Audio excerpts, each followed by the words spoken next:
Go.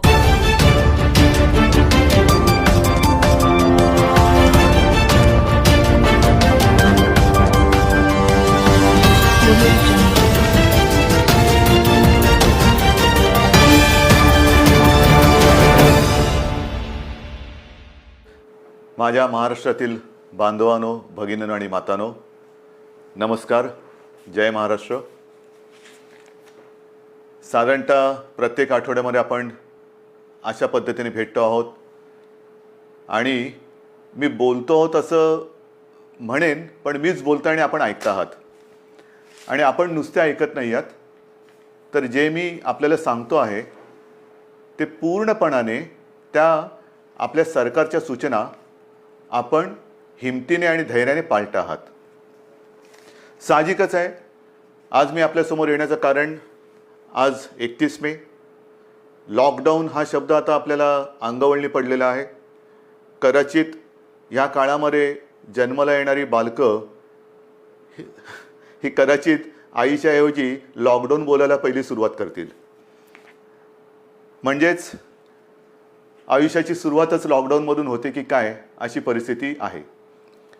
आज मी आपल्यासमोर आलो आहे, तो लॉकडाऊन शब्द हा कचऱ्याच्या टोपलीत फेकायला आलेला आहे. Mission begin again. पुन्हा एकदा आपण आपल्या आयुष्याची सुरुवात करतो आहोत. आणि आयुष्याची सुरुवात करताना लोकमान्य टिळकांचा तो किस्सा, ती आठवण ही मला आपल्याला सांगणं आवश्यक वाटतं. स्वातंत्र्याची लढाई जेव्हा सुरू होती, लढाईच होती ती, अर्थातच लढाई, मोठी लढाई.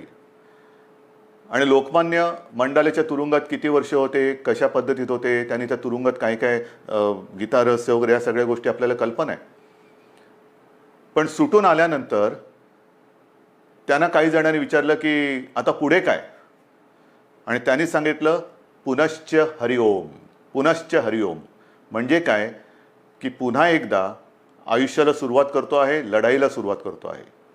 तशीच आपली ही मिशन बिगिन अगेन, किंबहुना पुनश्च हरिओम सुरुवात करायची आता आपल्याला. ही सुरुवात करताना लॉकडाऊन करणं हा एक भाग झाला आणि सगळं हळूवार उघडणं हा दुसरा भाग झाला. म्हणजे लॉकडाऊन हे सायन्स असेल तर लॉकडाऊन उघडणं ही एक कला आहे किंवा आर्ट आहे. कसं काय उघडतोय आपण? पावसाळा तोंडावरती आहे. पावसाळा तोंडावरती आहे म्हटल्यानंतर पाऊस येऊन जातो, पडून जातो, अनेक ठिकाणी शेवाळ साचतं आणि शेवाळ समोर दिसल्यानंतर आपण आपलं पाऊल हे फार काळजीपूर्वक टाकतो. कुठे निसरडं नाही ना, कुठे घसरणार नाही ना, एकमेकाचा हात धरून चालतो, थोडासा आधार घेऊन चालतो की जेणेकरून आपलं पाऊल हे चुकता कामा नये आणि आपण घसरून पडता कामा नये. ती तशीच पुढच्या आयुष्यातली पावलं ही आपल्याला अशीच तुम्हाला आणि मला, म्हणजे सरकारला आणि जनतेला, एकमेकाचा हात हातात धरून मजबूतीने टाकायचे. प्रत्येक पाऊल टाकताना कुठेही शेवाळावरती पाऊल नाही टाकत, केळीच्या सालावर पाऊल नाही टाकत. म्हणजे घाईघाई करून सटकून पडत तर नाही ना, पडणार तर नाही ना, या खबरदारीने आपल्याला पुढची वाटचाल करावी लागणार आहे. पावसाळ्याची सुरुवात म्हटल्यानंतर मी गेल्या आठवड्यामध्ये संपूर्ण आपल्या यंत्रणेची एक बैठक घेतली. त्याच्यामध्ये महसूल यंत्रणा, पोलीस यंत्रणा, आर्मी, नेव्ही, एअरफोर्स या सगळ्यांचे अधिकारी होते. आणि पाऊस म्हटल्यानंतर तुम्हाला कल्पना आहे, यावेळेचा पाऊस, त्याचा अंदाज हा सर्वत्र समाधानकारक किंवा सरासरी अथवा सरीपेक्षा थोडासा 19-20 असं सगळीकडे पडेल. म्हणजे एकूण समाधानकारक पाऊस पडेल असा अंदाज आहे. हा अंदाज आहे म्हटल्यानंतरही अनेकदा असं होतं की अचानक कुठेतरी ढगफुटी होते, पूर येतो. पूर परिस्थिती निर्माण झाल्यानंतर काय करायचं, त्याची सज्जता, ही सज्जता घेण्यासाठी ती बैठक होती. त्याही बाबतीत आपण सज्ज आहोत. कुठेही अशी आपत्ती येऊ नयेच, येणार नाहीच, पण आली तर आपण पूर्णपणे सज्ज आहोत. आणि ही सज्जता आपल्याला सांगत असताना उद्या 1 जून आहे. येत्या 2-3 दिवसातच आपल्या पश्चिम किनारपट्टीवरती चक्रीवादळ धडकण्याचा धोका आहे. चक्रीवादळ, मला खात्री येणार नाही, माझी तशी प्रार्थना आहे, माझा आत्मविश्वास आहे. आणि चक्रीवादळ आपल्या पश्चिम किनाऱ्यावरती येणार नाही ही खात्री जरी असली तरी देखील यंत्रणा मात्र आपली सज्ज ठेवलेली आहे. यंत्रणा सज्ज आहे. पश्चिम किनारपट्टी म्हणजे माझ्या सिंधुदुर्गापासून ते मुंबईपर्यंत आणि हा सगळा किनारपट्टा जो आहे, इथल्या सर्व लोकांना मी सांगतो आहे की आपण सुद्धा सज्ज राहा. असंही आतापर्यंत आपण घराबाहेर पडलेलो नाहीच आहोत, पण खास करून माझ्या मच्छीमार बांधवांना सांगतोय की तुम्ही येत्या एक 4-5 दिवसात समुद्रात जाऊ नका, कारण ते वादळ घोंगावत आहे. कुठे जाईल, कसं जाईल, दिशा अजून ठरलेली नाही आहे. आपल्या दिशेने येतं आहे, ती दिशा बदलून ते दुसरीकडे जाऊही शकेल आणि ते जाईलही नक्की, पण आपण मात्र सज्ज राहिलं पाहिजे. आणि ही खात्री बाळगल्यानंतर, खात्री एक सज्जता आपली घेतल्यानंतर, दाखवल्यानंतर पुनश्च हरिओम म्हणजे काय, कारण केंद्र सरकारने त्यांची सूचनावली दिलेली आहे, काय काय करायचं, काय करायचं नाही आणि कुठे कुठे कसं कसं काय काय आहे. पहिल्या प्रथम मी आपल्याला सांगू इच्छितो की कोरोनासोबत जगायला शिका, कोरोनाचा मुकाबला करता करता जगायला शिका. हे आत्तापर्यंत आपल्याला सगळ्यांना सल्ले देण्यात आलेले, सगळ्यांकडनं मी पण ऐकतोय, आपणही ऐकताय. पण हे ऐकताना जे मी यापूर्वी आपल्याला सांगितलेलं आहे की बाहेर पडताना तोंडावरती मास्क हा अनिवार्य आहेच, नक्कीच आहे. तोंडावरती मास्क लावणं अत्यंत अत्यंत गरजेचं आहे. हात सतत धुत राहणं हे फार महत्त्वाचं आहे. उगाच इकडे तिकडे जाताना कारण नसताना कुठेही हात लागला आणि कंटाळा आला म्हणून मास्क काढला आणि तोंडावरती हात फिरवला, डोळ्याला हात लागला, तोंडाला हात लागला, मग 24 तास तुम्ही मास्क लावला आणि 5 सेकंद मास्क काढून तो हात न धुता तुम्ही तोंडाला लावला तर 24 तास मास्क लावण्याचा काही परिणाम होणार नाही. तुम्हाला संसर्गापासून जर का जपायचं असेल तर नुसतं मास्क लावणं नाही, तर कुठेही हात लावल्यानंतर किंबहुना तोंडाला हात लावू नका, चेहऱ्याला हात लावू नका. हा पहिला नियम हा पुढचे काही काळ किंबहुना पुढच्या आयुष्यात आपल्याला अत्यंत काटेकोरपणाने पाळावंच लागणार आहे. बाहेर पडताना सुद्धा आपण टप्प्याटप्प्याने पडतो आहोत.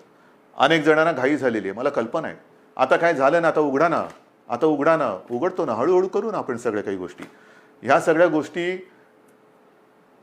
इतर देश काय करतायत, काही देशांनी लॉकडाऊन केलाच नव्हता, टाळेबंदी केलीच नव्हती, त्यांची काय स्थिती आहे तेही आपण बघतो आहोत. काही जणांनी लॉकडाऊन केला, तो उठवला, उठवल्यानंतर तिकडे काय परिस्थिती निर्माण झाली तेही आपण बघतो आहोत. कालच मी एक बातमी पाहिली की एका देशाने शाळा सुरू केल्या आणि त्या पुन्हा बंद करावं लागल्या. म्हणजे थोडीशी उघडझाप ही सगळीकडे चाललेली आहे. मला असं वाटतं आपण उघडझाप नाही करायची. आपण एकदा जी गोष्ट आपण चालू करू ती सुरूच ठेवायची. आणि तेवढी शिस्त, तेवढा संयम हा आता गेल्या 2 महिन्यात आपल्याकडे आलेला आहे. स्वयं शिस्त म्हणा किंवा एक जिद्द म्हणा, ही आपल्या अंगी आपण आणलेली आहे. जी गोष्ट आपण ज्याची सुरुवात करू ती पुन्हा बंद करण्यासाठी नाही, अजिबात नाही. आणि म्हणून मला असं वाटतं की हा एक वादळाचा धोका आहे, तो किनारपट्टीला आहे. त्या किनारपट्टीमध्ये आपण दक्षता तर घेतोच आहोत, पण इतरत्र संपूर्ण महाराष्ट्रामध्ये 3 तारखेपासून आपण थोडेसे हातपाय हलवायला सुरू करूया. एक हातपाय हलवायला सुरू करूया. हातपाय हलवायला सुरुवात करायची म्हणजे काय करायचं, तर अनेक जण हे सकाळी फिरायला जातात, चालायला जातात, संध्याकाळी जातात. काही माझी तरुण युवक मुलं ही व्यायाम करतात, आउटडोअर व्यायाम, आउटडोअर. अजूनही जिम, स्पा ह्यांना आपण चालू करायला परवानगी दिलेली नाही. जिथे गर्दी होऊ शकेल त्या गर्दीला परवानगी अजूनही दिलेली नाही. कोणत्याही सभा समारंभ आणि एकत्रित येण्याला परवानगी नाही. आणि म्हणून मी आपल्याला सांगतोय की बाहेर फिरताना सुद्धा आपण अंतर ठेवून फिरायचं आहे. एकमेकापासून जेवढं अंतर ठेवू ते अंतरच आपल्याला ह्या कोरोनापासून अंतर ठेवायला मदत करणार आहे. त्याच्यामुळे बाहेर पडल्यानंतर अनेक दिवसानंतर आपले आप्तेष्ट भेटतील, मित्रमंडळी भेटतील, भेटलीच पाहिजेत. नाही भेटून चालणार कसं, भेटलीच पाहिजेत. पण भेटल्यानंतर एका अंतरावरून आपण त्याच्याशी हाय हॅलो करा, नमस्कार वगैरे करा. जास्त गप्पा टप्पामध्ये एकत्रित येऊन रंगून जाऊ नका, दंगून जाऊ नका, कारण अजूनही ती वेळ आलेली नाही. ही आता पहिल्यांदा आपण एक ट्रायल करतो आहोत, ट्रायल घेतो आहोत. 3 तारखेपासून याची सुरुवात करतो आहोत. 5 तारखेपासून आपण असा एक निर्णय घेतोय की आजपर्यंत सगळे व्यवहार आपले ठप्प होते, सगळी दुकानं आपली ही आपण बंद ठेवली होती. आता आपण काय करतोय, शहरं जी आहेत, लहान मोठी शहरं आहेत, तिकडे रस्त्याच्या दुतर्फा असलेली जी दुकानं आहेत, म्हणजे याही बाजूला दुकान आहेत, याही बाजूला दुकान आहेत, आपण 5 तारखेपासून सुरुवातीला एका बाजूची दुकानं उघडायची, मग ती एकदा झाल्यानंतर ह्या बाजूची, असं अल्टरनेट एक करत करत करत अंदाज घेणार की कशा पद्धतीने आपण सुद्धा ही सवय अंगी बांधवून कसं काम करत आहात. गर्दी अजिबात करायची नाही. कारण यापूर्वीसुद्धा आपण थोडे प्रयोग केले, ही जी झुंबड उडाली नाईलाजाने आपल्याला ते बंद करावं लागलं. यापुढे ह्या गोष्टी होता कामा नयेत. ह्या गोष्टी टाळूनच आपण जे सुरू करू ते सतत आणि कायमचं सुरूच ठेवू. एक वेगळा आदर्श महाराष्ट्रापासून देशाने आणि जगाला घेतला पाहिजे की बघा महाराष्ट्र किती शिस्तबद्ध आहे, किती शिस्तबद्ध आहे. याने एकदा सुरू केलं, कदाचित इतरत्र ते बंद झालं असेल, पण महाराष्ट्राने नाही बंद होऊ दिलं. एवढा विश्वास माझा तुमच्यावरती आहे. तर एक 5 तारखेपासून दुकानं आपण चालू करू आणि नंतर पुढचा जो रविवार आहे आपलं सोमवार आहे तो 8 तारीख आहे.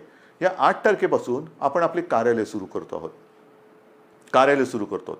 तुम्हाला मी मंत्रालयाचं उदाहरण दिलं. सुरुवातीला मंत्रालय सगळं बंद करत असताना 50%, 25%, 5%, मध्ये एक काळ तर असा आला की 100% बंद करावं लागलं. मग हळूहळू पुन्हा 5%वर आणलं. आता आपण आपली ऑफिसेस जे आहेत त्या ऑफिसेसमध्ये आपल्या कर्मचाऱ्यांची संख्या ही साधारणतः 10% उपस्थितीवरून सुरू करू. एक 10% उपस्थितीने सुरू करू. त्याला काय आपल्याला अनुभव येतोय, केसेस वाढत आहेत का? कारण आत्ता आपण या काळामध्ये जे सुरू करतो आहोत तो खास करून आपला, मी मागेही आपल्याला सांगितलं होतं, कुठेतरी ज्याला आपण पीक म्हणतो म्हणजे सर्वोच्च बिंदू त्याचे एकतर जवळ जातो आहोत किंवा त्याच्यावरती आलेलो आहोत. ज्या केसेस वाढत आहेत, ज्या पद्धतीने त्या वाढलेल्या आहेत त्या बघितल्यानंतर आपण या पीकच्या जवळ किंवा त्या पीकवरती आहोत, म्हणजे त्या टिपेला पोचतो आहोत आपण किंवा पोचलेलो आहोत. काही काळ आता हा जो केसेस येण्याची संख्या जी आहे ही साधारणतः अशीच थोडीशी वरती खाली होत नंतर हळूवारपणाने एक आणखीन 8-15 दिवसानंतर ती खाली उतरायला लागेल. ही खाली उतरेल केव्हा उतरेल? जर आपण ही सगळी बंधनं पाळली तर. पुन्हा एकदा मी आपल्याला सांगतो की बाहेर पडताना आवश्यक ज्यांना नाही त्यांनी घराबाहेर पडू नका. विशेषतः जे आपले ज्येष्ठ नागरिक आहेत आणि ज्यांना खास करून मधुमेह, रक्तदाब, इतर काही व्याधी किंवा दुर्दैवाने आजार किंवा काही विकार असतील त्यांनी घराबाहेर पडू नये. कारण हा जो विषाणू आहे तो या पद्धतीच्या ह्या वयोगटाच्या आणि या वर्गातल्या नागरिकांवरती फार घातक परिणाम करतोय. ज्या ज्या काही गोष्टी आपण बघतो आहोत गंभीर म्हणतोय त्याच्यामध्ये ह्या वर्गातली लोक म्हणजे ज्याला हाय रिस्क ग्रुप ज्याला म्हणतो आपण त्या वर्गातली लोक किंवा नागरिक हे त्याला जास्त त्याचा प्रादुर्भाव हा अतिशय गंभीरतेने होतोय, घातक ठरतोय तो. म्हणून साधारणतः 55 ते 60च्या वरच्या नागरिकांनी आणि ज्यांना ह्या काही विकार किंवा काही आजार आहेत त्यांनी घराबाहेर पडता कामा नये. हे जरी घरात राहिले तरी मग प्रश्न येतो जे घराबाहेर पडणार आहेत साधारणतः मध्यमवयीन किंवा युवा, त्यांनी घराबाहेर पडल्यानंतर घरात गेल्यानंतर आपल्याला ज्येष्ठ आपले माता पिता आहेत, आई वडील आहेत, आजी आजोबा असतील, आणखीन कोणी ज्येष्ठ आपले नातेवाईक असतील त्यांना आपल्याकडनं अनावधानाने सुद्धा हा संसर्ग होऊ द्यायचा नाही आहे. त्यानंतर ते घरात राहणार आहेत, आपण घराबाहेर जाणार, फिरणार आणि व्हायरस घेऊन घरात येणार. तर कृपा करून आपल्याकडनं अनावधानाने सुद्धा हा संसर्ग आपल्या वडीलधाऱ्यांना होणार नाही ह्याची काळजी घ्या. घरात आल्याबरोबर आपले कपडे म्हणा किंवा आपण स्वच्छ हातपाय धुवून आंघोळ करून आणि एक अंतर ठेवून त्यांच्यासोबत राहिलं पाहिजे. कोणालाही कुठलंही लक्षण आढळलं, कारण याची लक्षणंसुद्धा मी आपल्याला सांगितलेली आहेत. सर्दी खोकला, कारण आता पावसाळा आलेला आहे, पावसाळा आला, सर्दी खोकला ताप, थोडंसं थकवा, तोंडाची चव जाणं, नाकाचा वास जाणं, ही जी काही अशी लक्षणं आहेत ही लक्षणं आढळली तर ताबडतोब आपल्या डॉक्टरना किंवा दवाखान्यात तिकडे तुम्ही जायला पाहिजे. लक्षणं वेळेत ओळखून जर आपण उपचार सुरू केले तर बरे होणाऱ्यांची संख्यासुद्धा खूप आहे, मोठी आहे संख्या. म्हणजे ती संख्या जर का मी तुम्हाला सांगितली तर एक दिलासादायक नक्कीच ती संख्या आहे. आत्तापर्यंत आज महाराष्ट्रामध्ये केसेस किती आहेत? महाराष्ट्राचा विचार केला तर साधारणतः 65,000 केसेस आहेत. 65,000 केसेस. पण या 65,000 केसेस कशा आहेत? ह्या आपला पहिला रुग्णसुद्धा याच्यात धरला जातोय. म्हणजे हे गेल्या वेळेला मी आपल्याला सांगितलं होतं की सुरुवातीला ज्याच्यामुळे कळलं की कोरोना आपल्या शहरामध्ये किंवा आपल्या राज्यामध्ये आलेला आहे तो रुग्ण आज बरा होऊन घरी पण गेला, कधीच गेला, पण तरीसुद्धा तो पहिला रुग्ण ह्या 65,000 धरला जातो. हे चूक आहे, ही चूक आहे. आणि तसं जर बघितलं तर आत्तापर्यंत 65,000मधून 28,000च्या आसपास हे रुग्ण बरे होऊन खडखडीत बरे होऊन घरीसुद्धा गेलेले आहेत 28,000च्या आसपास. काही दुर्दैवाने जे काय मृत्यू घडले तोही आकडा आहे. पण ह्या आता जे आपल्याकडे रुग्ण ज्यांना म्हणतो म्हणजे ॲक्टिव्ह केसेस जे पॉझिटिव्ह आहेत त्याच्यामध्ये आजचा आकडा आहे साधारणतः 34,000 आहे. या 34,000मध्ये साधारणतः 24,000 रुग्ण हे असे आहेत की त्यांना कोणतीही लक्षणं नाही, त्यांना कोणत्याही औषधोपचाराची आज गरज नाही, ते आपल्या क्वारंटाईनमध्ये आहेत, काही पॉझिटिव्ह असल्यामुळे आयसोलेशनमध्ये आहेत. पण या 24,000मध्ये सुद्धा साधारणतः मध्यम ते थोडी तीव्र अशा लक्षणाचे आपल्याकडे साधारणतः 9,500 आहेत. म्हणजे महाराष्ट्राची परिस्थिती हाताबाहेर गेली, मुंबईमध्ये सगळी वातात लागलेली आहे, लष्कराला बोलवा, राष्ट्रपती राजवट लावा, त्यांना म्हणे हे आकडे बघा, हे आकडे बघा ना, हे आकडे बोलके आहेत. हे का आपण करू शकलो? 9,500 यांना साधारणतः मध्यम ते तीव्र लक्षण आहेत आणि त्याच्यापैकी साधारणतः 1200 जण मात्र हे थोडे गंभीर आहेत. त्याच्यापैकी 200 जण हे व्हेंटिलेटरवरती आहेत.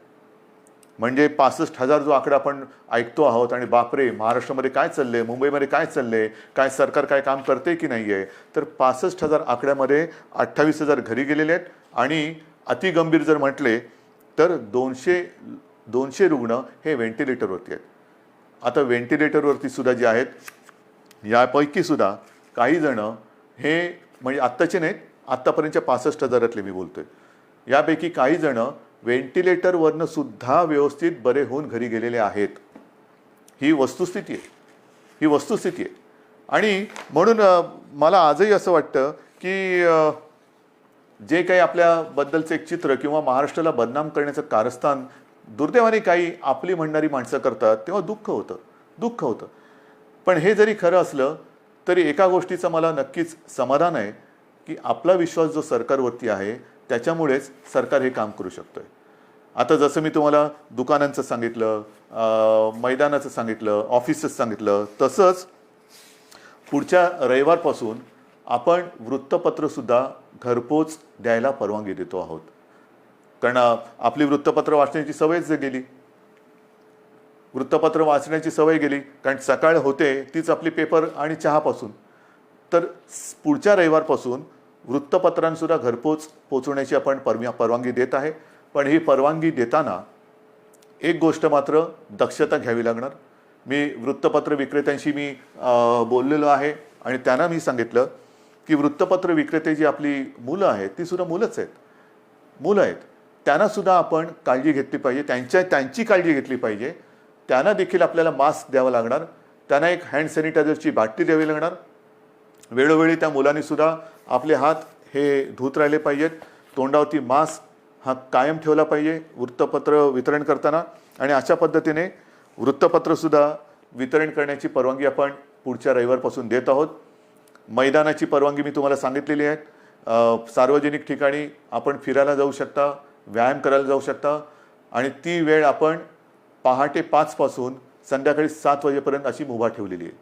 पहाटे 5 म्हणजे ज्यांना आपण मॉर्निंग वॉक जो म्हणतो, ज्यांची सवय आहे लवकर उठून फिरायला जायचं, आपण पुन्हा एकदा सकाळी 5 वाजल्यापासून पहाटे 5 वाजल्यापासून संध्याकाळी 7 वाजेपर्यंत या सगळ्या सार्वजनिक स्थळांचा म्हणजे मैदानं असतील, सी फेस आहे आपला, इतर ग्रामीण भागातल्या काही गोष्टी असतील, तलाव आहेत, कुठेही इकडे या पहाटे 5 ते संध्याकाळी 7 वाजेपर्यंत आपण निश्चित निसर्गाच्या सान्निध्यात जाऊ शकता, फिरू शकता, मैदानी व्यायाम करू शकता.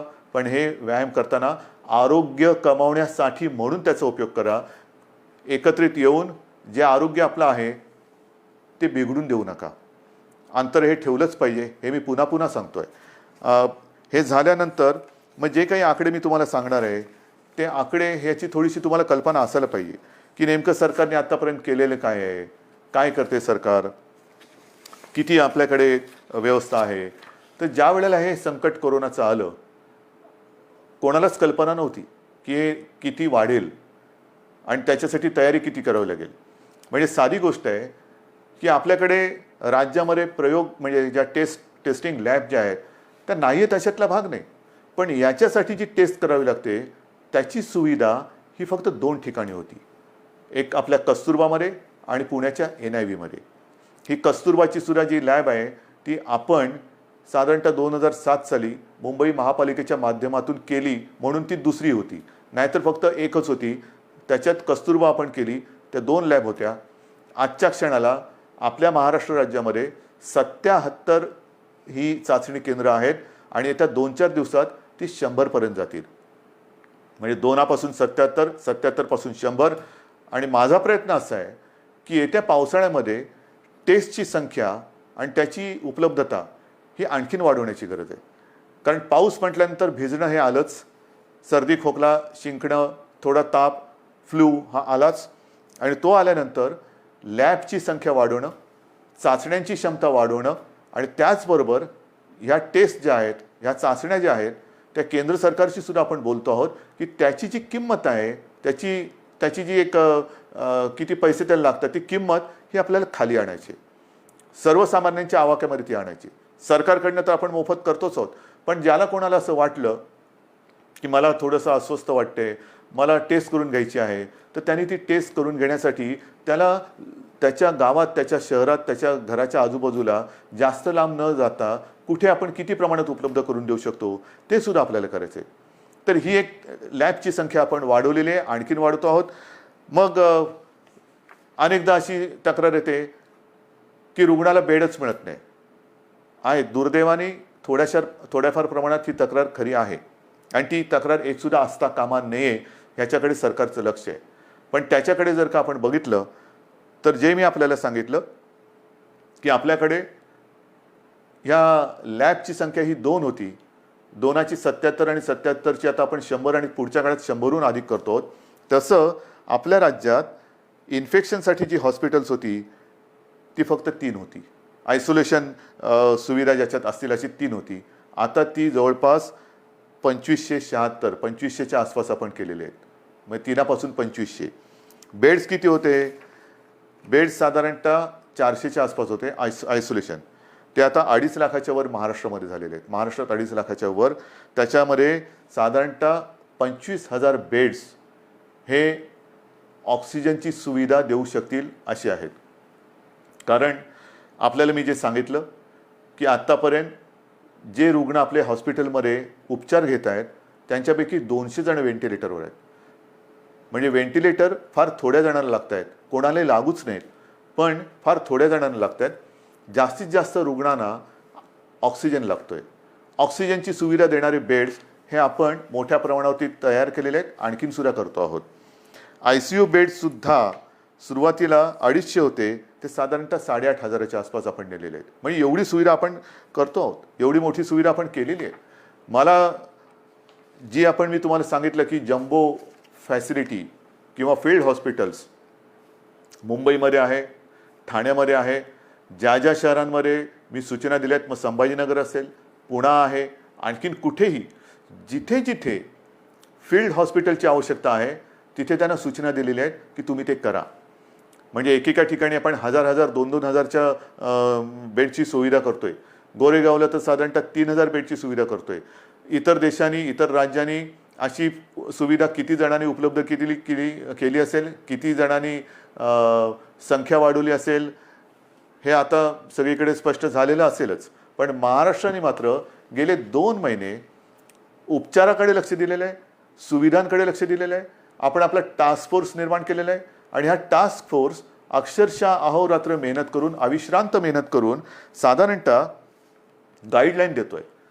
आपलं मोठं जे आव्हान आहे की एकतर हा संसर्ग रोखणं, त्याची तीव्रता कमी करणं आणि मृत्यूदर हा कमीत कमी किंवा 0वरती आणणं. मृत्यूदर हा अजूनही मला खाली आणायचा आहे. आणि तो खाली केव्हा येईल? कारण आजही काही ठिकाणी असं लक्षात येते की जो कोणी रुग्ण आहे तो अगदी शेवटच्या टप्प्यामध्ये हॉस्पिटलमध्ये दाखल होतोय, अगदी शेवटच्या टप्प्यात. म्हणजे मी मागे आपल्याला कदाचित सांगितलं असेल की माझाच एक चांगला कार्यकर्ता, अत्यंत चांगला निष्ठावान कार्यकर्ता शेवटच्या टप्प्यात हा हॉस्पिटलमध्ये गेला, स्वतःहून गेला आणि तपासणी करतानाच तो कोसळला. काहीच करू शकले नाही डॉक्टर. म्हणजे त्याची कदाचित चाचणी पण करता आली नसेल. हे अंगावरती दुखणं काढू नका. अंगावरती दुखणं काढल्यानंतर मग मात्र त्याला उपचार नाही आहेत. अनेक जण जे वाचून घरी गेलेले आहेत ते वेळेमध्ये आपल्याकडे आलेले आहेत. अगदी दुर्दैवाने काही व्हेंटिलेटरवरती जाऊन सुद्धा सुदैवाने खडखडीत बरे होऊन घरी गेलेले आहेत. वेळेत आले तर उपचार होतात. मी मागे सारखं मागे बोलतो, कारण या काही दिवसात एवढ्या जणांशी मी बोलतोय की नेमकं तुमच्याशी बोललो का इतराशी कोणाशी बोललो हे लक्षात येत नाही. तर त्यावेळेला मी सांगितलं होतं की जर का मृत्यूदर खाली आणायचा असेल आणि तो येतोय, नक्कीच येतोय, आलेला आहे, तर डॉक्टर आपल्याकडे सज्ज आहेत. पण डॉक्टरना 2 गोष्टी वेळेत मिळाल्या पाहिजेत. एक म्हणजे औषधं, ती औषधं आपण त्यांना देतो. आणि सगळ्यात महत्त्वाचा भाग म्हणजे पेशंटसुद्धा वेळेमध्ये जर का डॉक्टरांच्या हातात आला तर डॉक्टर, तुम्हाला कल्पना नाही, अक्षरशः एखाद्या योद्ध्याला साजेल असा पराक्रम करतायत. कोणत्याही टोकाला जाऊन त्याला वाचवण्याची शर्थ करतायत आणि त्याला मी तर म्हणेन यशसुद्धा येते. आता ही आरोग्यविषयक तुम्हाला माहिती दिल्यानंतर साधारणतः एक महत्त्वाचा मुद्दा होता, तो म्हणजे इतर राज्यातले मजूर. या मजुरांना सुद्धा आपण आत्तापर्यंत 12 लाख किंबहुना त्याच्याहून जास्त असेल, माझ्याकडे आकडा आहे माझ्याकडे, 12 लाखापेक्षा नाही, हे बघा, सुमारे 16 लाख मजुरांना रेल्वे आणि बसेसने आपण इतर राज्यात सोडलेली. सुमारे 16 लाख लोकांना रेल्वेतनं आणि बसेसमधून आपण परराज्यात सोडलेलं आहे. साधारणतः 800 ट्रेन्स, 11 लाखाच्या वरती. मी आज पियुष गोयलला धन्यवाद देतोय, कारण गेल्या वेळेला बोलले तर थोडंसं त्यांचा राग आला होता. पण पियुषजी, आज मी तुम्हाला धन्यवाद देतोय, मुद्दामून धन्यवाद देतोय, कारण आपण त्यावेळेला ते मनावर घेतलं आणि खरंच तुम्ही ट्रेन्स उपलब्ध करून दिल्या. त्याच्यामुळे साधारणतः 11 लाखाच्या वरती, 11.5 लाखाच्या आसपास मजुरांना आपण त्यांच्या गावात, त्यांच्या राज्यात जाऊ दिले. एस टीने आपल्याला साधारणतः 42,000पेक्षा 42,500 एस टी बसेसद्वारे आपण 5.25 लाख मजुरांना राज्याच्या सीमेपर्यंत सोडलेले आहे. आणि याच्यावरती आपण आत्तापर्यंत मुख्यमंत्री सहायता निधीतून जवळपास 85 ते 90 कोटी रुपये खर्च केलेले आहेत. 85 ते 90 कोटी रुपये.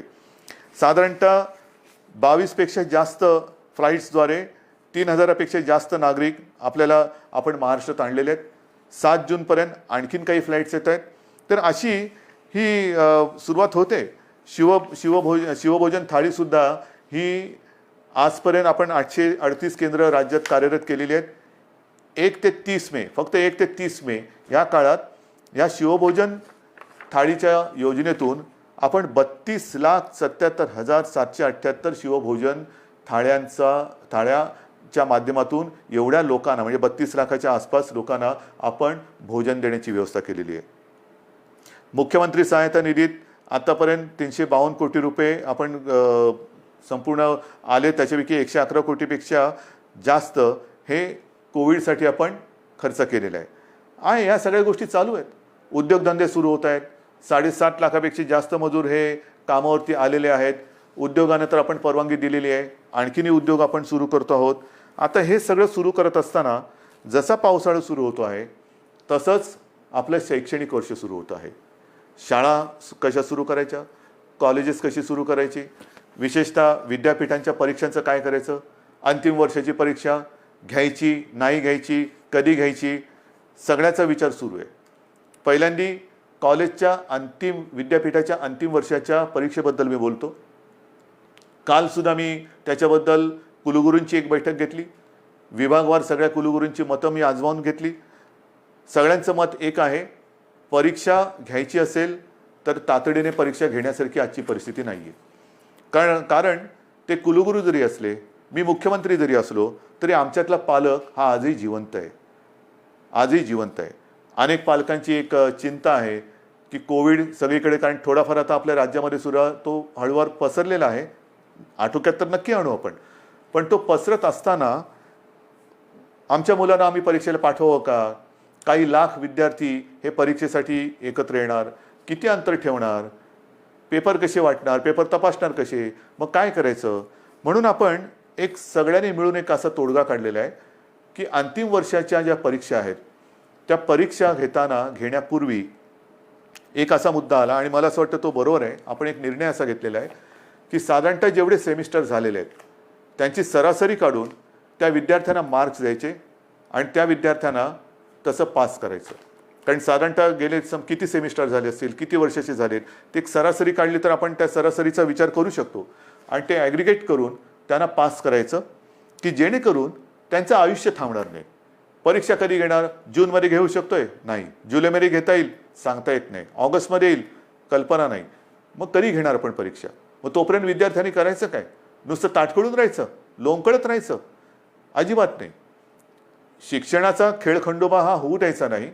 ज्या मुलांनी अंतिम परीक्षेपर्यंत आपला अभ्यासक्रम पूर्ण केलेला आहे, केवळ आत्ता परीक्षा घेऊ शकत नाही म्हणून त्या कॉलेजच्या उंबरठ्यावरती त्यांनी जर का त्यांना अडून ठेवलं तर तो उंबरठा पार करून ते आपल्या जगामध्ये प्रवेश कधी करणार? ते पाऊल कधी टाकणार? म्हणून आपण असं ठरवलेलं आहे की या विद्यार्थ्यांना जेवढे सेमिस्टर झालेत त्याची सरासरी करून मार्क्स देऊन पास करायचं आणि पास केल्यानंतर जर का कोणाला असं वाटत असेल की ठीक आहे रे, पण मला अजूनही मी मार्क्स मिळवू शकत होतो, जर परीक्षा झाली असती ना तर मी आणखीन चांगले मार्क्स मिळवू शकलो असतो, ठीक आहे, तुम्हालाही आपण संधी देतो. साधारणतः एक अंदाज घेऊन ऑक्टोबर असेल, नोव्हेंबर असेल किंवा सप्टेंबर असेल आपण बघूया. पण ज्यांना जर का वाटत असेल की मी परीक्षा पण मला द्यायची होती कारण मी अधिक मार्क कमवू शकत होतो, तर आपण त्यावेळेला परीक्षा घेऊन ज्यांना परीक्षेला बसून अधिक मार्क्स मिळवण्याची जर का त्यांची इच्छा असेल तर त्यांच्यासाठी सुद्धा परीक्षा घेण्याची आपण एक तयारी ठेवतो आहोत. तूर्त त्यांना आपण पुन्हा एकदा सांगतो, जेवढे सेमिस्टर झालेत ते ॲग्रिगेट करून त्यांना मार्क देऊन आपण त्यांना त्यांच्या आयुष्यामध्ये पाऊल टाकायला आपण संधी देत आहोत. ज्यांना परीक्षा द्यायची असेल त्यांच्यासाठी जेव्हा आपण घेऊ शकतो परीक्षा त्यावेळेला परीक्षेची सुद्धा सोय करतो आहोत. म्हणजे त्यांना एकदा या टेन्शनमधून आपण मोकळं करतो आहोत. मग राहता राहिला प्रश्न, अंतिम परीक्षा तुम्ही निर्णय दिलात, पहिलं वर्ष सुरू कसं करणार? पहिलं वर्ष सुरू करणार, पहिली कशी सुरू करणार? विद्यापीठ झालं, शाळेतल्या पहिलीची सुरुवात कशी करणार? कारण शैक्षणिक वर्ष सुरू होते. आज सुद्धा जसं कॉलेजच्या विद्यार्थ्यांचा जसा प्रश्न आहे, शाळेच्या विद्यार्थ्यांचा प्रश्न आहे. शाळा आपण सुरू करायच्या का? काही ठिकाणी तर शाळा आपल्याला नाईलाज म्हणून क्वारंटाईनसाठी वापरावं लागल्यात. त्या करता येतील, त्या सगळे ते क्वारंटाईनमधली व्यवस्था दुसरीकडे करून निर्जंतुकीकरण करून पुन्हा एकदा शाळा सुरू करू शकतो आपण. पण ह्या जर का शाळा सुरू केल्या तर मी सुरुवातीला जे आपल्याला सांगितलं, काही देशांमध्ये सुरू केलेल्या शाळा ह्या बंद कराव्या लागल्या. मला आता काही बंद नाही करायचे आणि त्याच्यासाठी जसं मी आता लॉकडाऊन शब्द बाजूला ठेवून मिशन बिगिन अगेन किंवा पुनश्च हरिओम म्हणतो आहे, तसं शाळा कधी सुरू होणार पेक्षा शिक्षण कसं सुरू करायचं. शाळा हे एक माध्यम आहे. शाळेत सगळे विद्यार्थी येतात, शिक्षक त्यांच्यासमोर असतात. आज देखील ग्रामीण भागामध्ये आपल्याला ऑनलाईन शिक्षण याची सुविधा आपण देऊ शकत नाही आहोत. मग काही जणांनी आजच दुपारी मी मोठ्या शिक्षण तज्ज्ञांची एक बैठक घेतली. अनेक जणांनी हे सगळे पर्याय सांगितले की आमच्याकडे शाळा सुरू करू शकतो कारण ग्रामीण भागामध्ये आम्ही हे करू शकतो. काही जणांनी सांगितलं शाळेमध्ये सुद्धा एक दिवसाआड शाळा सुरू करायची का? काही जणांनी सांगितलं आम्ही ऑनलाईन शिक्षण तर आधी सुरू केलेलंच आहे. मी त्यांना असंच म्हटलं की शाळा सुरू करण्यापेक्षा शिक्षण सुरू करायचं आहे. जर आपल्याला ग्रीन झोनमध्ये किंवा जिथे प्रादुर्भाव नसेल, अत्यंत सुरक्षित सगळं अंतर वगैरे ठेवून ग्रामीण भागात शाळा सुरू करू शकत असू, तिकडे पूर्ण खबरदारी घेऊन आपण शाळा सुरू करू शकतो का? ही शक्यता मला काही दिवसात सांगा. शहरांमध्ये ऑनलाईन शिक्षण हे कसं सुरू करायचं त्याच्यावरती आपण विचार सुरू केलेला आहे. ऑनलाईनमध्ये मग काही मोबाईल कंपन्यांशी आपण बोलू की काही डेटा तुम्ही कसा देऊ शकता आम्हाला, TV द्वारे कसं आपण देऊ शकतो, रेडिओच्या माध्यमातून कसं करू शकतो, ई लर्निंग म्हणजे SD कार्ड देऊन आपण कसं सुरू करू शकतो, लॅपटॉप किंवा टॅब, ज्यांच्याकडे लॅपटॉप आहेत त्यांच्याकडे टॅब आहेत, ज्यांच्याकडे काही फोन आहेत त्याच्यात SD कार्ड टाकून ई लर्निंगद्वारे सुरू करू शकतो का? आठवड्यातून शाळेमध्ये किती दिवस येऊ शकतो? शाळेचं निर्जंतुकीकरण वगैरे ती जबाबदारी सरकारची, त्याच्यात तुम्ही काळजी करू नका. स्वच्छता राखणे ही जबाबदारी सरकारची. पण खरंच शहरांमध्ये आपण शाळा सुरू करू शकतो का? आणि सुरू करू शकत नसू तर ऑनलाईन पद्धतीने शिक्षण आपल्याला सुरू करायला पाहिजे. थोडक्यामध्ये जिथे जिथे ऑनलाईनने आपण सुरू करू शकतो तिथे ऑनलाईनने शिक्षण सुरू करू, जिथे आपण शाळा सुरू करू शकत असू तिकडे शाळेतनं शिक्षण सुरू करू. जिथे आपल्याला वाटत असेल की समजा आपल्याला SD कार्ड देऊन आणखीन काय करून शिक्षण सुरू करायचं असेल तर तेही करू शकतोय. येत्या काही दिवसात त्याच्यावरती आपण ठोस निर्णय घेऊ. शिक्षण सुरू झालंच पाहिजे. पण मला असं वाटतं की कोरोनाने आपल्याला नक्कीच काही गोष्टी शिकवलेल्या आहेत. कोरोनाने आपल्या स्वतःकडे बघायला हे नक्कीच शिकवलेलं आहे. स्वतःकडे पाहायला शिकवलं आहे, आपल्या कुटुंबाकडे पाहायला शिकवलेलं आहे, आपल्या मुलांकडे, मग शिक्षणाकडे, आरोग्याकडे. आजपर्यंत कदाचित आरोग्य असेल आणि शिक्षण असेल यांना तेवढं प्राधान्य दिलं गेलं नसेल कदाचित. पण मला असं वाटतं की पुढचं आयुष्य जगताना जर आपण जीवनावश्यक वस्तू आणि जीवनावश्यक काही गोष्टी ह्या अशा संकटाच्या काळातही बंद होऊ न देता चालू ठेवल्या, तसंच शिक्षणसुद्धा किती मोठं संकट आलं तरी देखील कसं सुरू ठेवता येईल त्याच्याकडे आता आपल्याला लक्ष देण्याची गरज आहे. आरोग्य सुविधासुद्धा मोठ्या प्रमाणात वाढवण्याची गरज आहे. जसं आपण इकडे विशेषतः मुंबईपासून सुरुवात केली आपण field hospitals, Bandra Kurla complex असेल, वरळीचे एक्झिबिशन ग्राउंड आहे, तिकडे मोठी फील्ड किंवा जम्बो फॅसिलिटी म्हणून हॉस्पिटल्स उभारली. मी असं ठरवलेलं आहे, आपल्या सरकारने असं ठरवलेलं आहे की येत्या काळात आरोग्याला प्राधान्य द्यायचं, शिक्षणाला प्राधान्य द्यायचं. शहरांमध्ये म्हणजे ग्रामीण भागामध्ये सुद्धा, ग्रामीण भागातली छोटी मोठी शहरं आहेत त्या शहरांमध्ये त्या जिल्ह्यांच्या आवश्यकतेनुसार इन्फेक्शन हॉस्पिटल्स, जी इतर वेळेला तिकडे काही कार्यक्रम चालतील, जसं वरळीचं आपलं गोरेगावचं एक्झिबिशन ग्राउंड आहे, तिथे इतर काही कार्यक्रम चालतात. वरळीला डोम आहे, इतर वेळेला इतर काही कार्यक्रम चालतात. ते कार्यक्रम चालू ठेवायचे, पण हॉस्पिटलची सुविधा ही तिकडे सज्ज ठेवायची. जर गरज लागली तर तिथे 2 ते 3 दिवसात हॉस्पिटल उभारता आलं पाहिजे. उभारता म्हणजे सगळ्या सुविधा ज्या आहेत म्हणजे बेड्स या सगळ्या पटपट मांडून हॉस्पिटल सुरू होईल. इतर वेळेला लग्नसराई असेल, प्रदर्शनं असतील, कृषीची प्रदर्शनं असतील, इतर काही कार्यक्रम असतील, सभा समारंभ असतील, त्याच्यासाठी ते वापरले जातील. पण आरोग्य सुविधा मात्र जेव्हा गरज लागेल तिथे कमीत कमी वेळेत त्या आपल्याला उपयोगात आणता येतील अशा पद्धतीने राज्यभर आरोग्य सुविधासुद्धा आपण निर्माण करणार आहोत. एकूणच जे मी आपल्याला सुरुवातीला बोललो होतो की आपण खबरदारी घ्या, आम्ही जबाबदारी घेतो. आता खबरदारी आणि जबाबदारी दोन्ही एकत्र करण्याची वेळ आलेली आहे. जबाबदारी सरकारने घेतलेली आहे, खबरदारी आपण घेतलेली आहात. आता खबरदारी आणि जबाबदारी संपूर्ण वाट आपली ही असं समजा की निसरडी आहे. एकमेकाचा हात हातात धरून दोघांनाही कुठे धोका होणार नाही. म्हणजे सरकारला तसं नाही, सरकार तसं पडूच शकत नाही. तुम्ही सोबत असल्यानंतर तसं सरकार कोणी पाडू शकत नाही, मला सरकारची चिंता नाही आहे.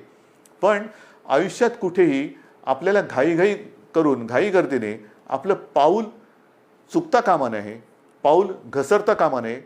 याची खबरदारी घेऊन जे करू ते ठामपणाने करू आणि जे करू ते पुन्हा बंद कधी करणार नाही या आत्मविश्वासाने एक पाऊल पुढे टाकत जाऊ.